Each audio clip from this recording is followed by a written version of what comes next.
এই অধ্যায়ে আমরা প্লাগইনস ম্যানেজার নিয়ে কাজ করব। প্রথমেই এক্সটেনশনস থেকে প্লাগইন ম্যানেজার। আমরা প্লাগইন ম্যানেজার উইন্ডো দেখতে পাচ্ছি। এখানে বিভিন্ন ধরনের প্লাগইনস রয়েছে। এগুলোকে আমরা প্রয়োজনে এনাবেল করতে পারবো, ডিসেবল করতে পারবো এবং প্রয়োজন হলে এডিট করতে পারবো।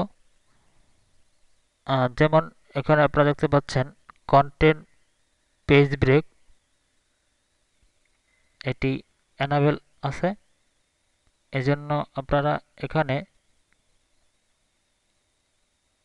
এই নেক্সট প্রিভিয়াস এই অপশনটি দেখতে পাচ্ছেন।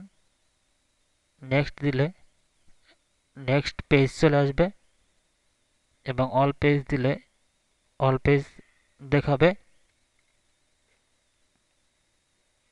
আমরা যদি এখান থেকে অর্থাৎ ব্যাকএন্ড থেকে এই পেজ ব্রেককে ডিসেবল করে দেই, তাহলে পেজ ব্রেক হবে না। রিফ্রেশ, আমরা দেখতে পাচ্ছি আর পেজ ব্রেক হচ্ছে না। Backend content page break enable, front end and refresh. আমরা দেখতে পাচ্ছি আবারও পেজ ব্রেক হয়েছে।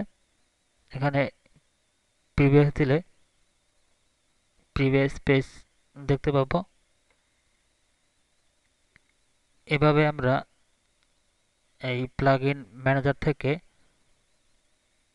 বিভিন্ন প্লাগইনকে কন্ট্রোল করতে পারবো। যেমন এখান থেকে যদি এডিটর বাটন ইমেজ এটিকে ডিসেবল করে দেয় এবং কন্ট্রোল প্যানেল থেকে আর্টিকেল ম্যানেজারে যাই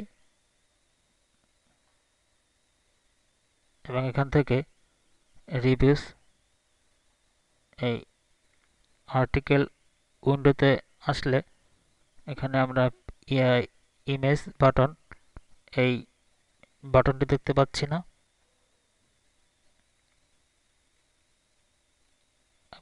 আবারও এক্সটেনশন থেকে প্লাগইন ম্যানেজার এবং এই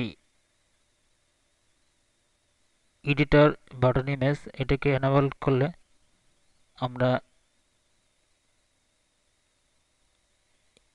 ইমেজ বাটনটি আবার দেখতে পাবো।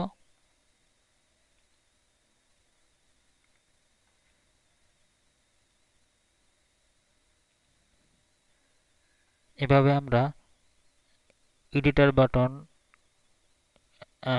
Page break, editor button, read mode প্রত্যেকটিকে কন্ট্রোল করতে পারবো।